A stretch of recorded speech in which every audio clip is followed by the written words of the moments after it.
Hello, my name is Marco Bracamontes, and I'm the curator of The Birth of Mexico's Oil Industry. This is a collection that chronicles the first 40 years of the industry, a very important one for Mexico because it was one of the pillars for Mexico's economy in the 20th century. The industry was really born in 1904 with the first economically viable oil well drilled by Eduardo Gini in Ébano in 1904. Eduardo Gini was a very experienced oilman from California who came to Mexico and started exploring, for oil. These are some of his images. Unfortunately, some of his photos were lost after he died. But he was the one who discovered Cerro Azul, by some considered one of the largest oil wells in history worldwide.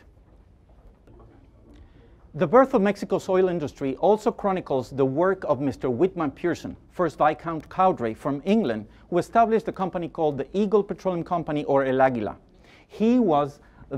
His team found Potrero de Llano, one of the largest oil fields in Mexico, in 1910.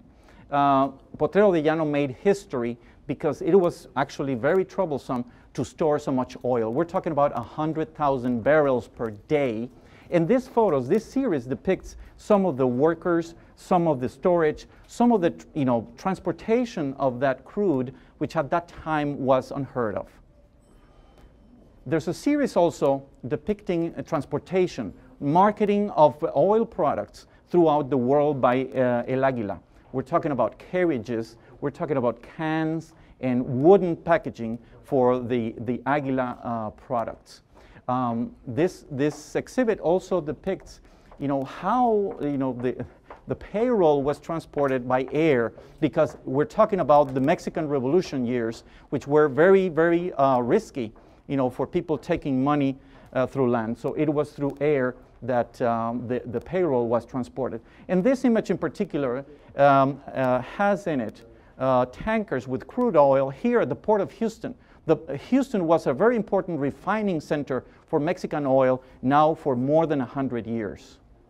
And finally, these are some of the faces of the people in Mexico, both American and Mexican, who made this industry, who built this industry in the early 20th century. And these are some of the expatriates who lived in Tampico.